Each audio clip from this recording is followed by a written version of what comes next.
નમસ્કાર મિત્રો, આજે સરસ મજાનો વિડીયો આપની સામે લઈને આવ્યો છું કે જેમને મહાન મહાન સારા સેવાના કાર્ય કર્યા છે એવા મારા બનાસકાંઠા જિલ્લાની અંદર કાંકરેજ ઓગળ તાલુકામાં આવેલું થરા અને થરા વિસ્તારની અંદર આવેલું તાણા ગામ, એવા તાણા ગામના સરપંચ શ્રી સાહેબ એટલે કે દશરથભાઈ ઠક્કર, જેને 3 વર્ષથી સરપંચના પદ ઉપર છે અને બહુ બેસ્ટ, જેને કોઈ સ્વાર્થ નથી અને દિલથી એમ કહેવાય કે ખૂબ સારા સેવાના કાર્ય કરી રહ્યા છે. અને હાલે પણ એમ કે જેમને કોઈ સ્વાર્થ વિના બહુ ભાવથી, સેવાના ભાવથી સરસ મજાના સેવાના કાર્ય કરી રહ્યા છે એવા સરપંચ સાહેબ એટલે કે અમારા દશરથભાઈ ઠક્કર સાહેબને એક એમનું જબરજસ્ત જે કાર્ય કરેલું છે એમનો વિડીયો લઈને આપની સામે આવ્યો છું.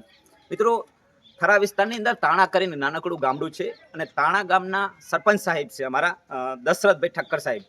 એમને સેવાના કાર્ય ખૂબ સારા બેસ્ટ જોરદાર કર્યા છે.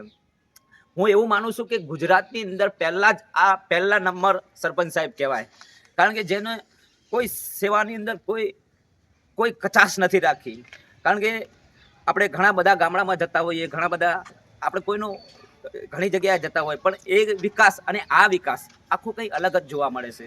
જેની અંદર અમારા સરપંચ સાહેબે ગામની અંદર જેમ કે ગોકુલનગર સોસાયટી છે તાણા ગામની બાજુમાં અને આખું તાણા વિસ્તાર, જેમને પહેલો કોમેડી હોલ બનાવ્યો છે પહેલા નંબર. બીજા નંબરમાં કોમનના જે કોમેડી હોલ છે એને ચારે બાજુ દિવાલો બનાવવામાં આવી છે, દિવાલો ચણવામાં આવી છે અને બેસ્ટ તમે જોઈ શકો છો આખું જોરદાર બનાવવામાં આવ્યું છે, જેમ કે ફૂલ સગવડ સાથે, ફૂલ સેફટી સાથે. અને કોમન પાર્ટી પ્લોટ કહેવાય એની અંદર ફરતી જાળીઓ મારવામાં આવી છે. ખરેખર આવા ગુજરાતની અંદર આ પહેલા નંબર સરપંચ સાહેબ કહેવાય. સાથે આપણે હું જ્યારે થરા વિસ્તારમાં આવતો હોય ત્યારે એમના ઘણી જગ્યાએ સાંભળું છું કે એમનું કામ સરસ બોલે છે અને જેમનો કોઈ સીમા નથી એવા સરસ મજાના સેવાના કાર્ય કર્યા છે. સાથે આપણે મળીશું સરપંચ સાહેબને. નમસ્કાર સાહેબ. નમસ્કાર. સાહેબ, તમારું કામ સાંભળ્યું અને ઘણી જગ્યાએ તમારા વિશે સાંભળ્યું કે તમારું જે કામ છે એ આખું કંઈક ગુજરાતમાં પહેલા નંબર સરપંચ સાહેબ છે એવું જાણવા મળ્યું છે, અમે નજરે જોયું છે. આપણને કુદરતે એક તક આપી હતી સરપંચની 3 વર્ષ માટે. જી.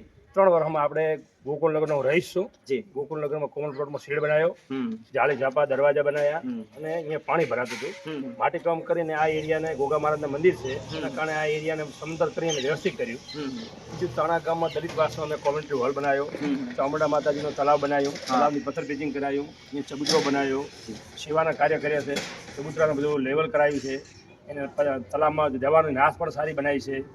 જે કામ હું સક્રિય રહીને માથે રહીને કામ કરતો હતો, મારે કોઈ નિસ્વાર્થ ભાવે, મારે કોઈ ભાવ નહોતો, મારે કોઈ વિરોધ નહોતો, હું મારી રીતે કામ કરી જતો હતો. મેં 3 વર્ષ જેવી મને તક મળી છે, 3 વર્ષ મેં કામ કર્યું છે, ઈમાનદારી પ્રમાણિકતાથી કામ કર્યું છે. ખૂબ સરસ કહેવાય. તો મિત્રો, ખરેખર આવા સેવાભાવિક મહાન કામ કર્યા હોય આવા સેવાભાવિક વ્યક્તિ સરપંચ સાહેબ એટલે કે અમારા દશરથભાઈ સાહેબ ઠક્કર સાહેબ, તેમના ખરેખર આપણે આભાર વ્યક્ત કરીએ એટલો ઓછો છે. અને હું તો એમ જ માનું છું કે દરેક ગામડાની અંદર, ગુજરાતની અંદર દરેક ગામડામાં આવા સેવાભાવિક મહાન કામ કરે છે એવા સરપંચ સાહેબના એટલે કે અમારા દશરથભાઈ ઠક્કર સાહેબ જેવા સરપંચ હોય દરેક ગામની અંદર, તો દરેક ગામનો ખૂબ સારો વિકાસ થાય. જય માતાજી.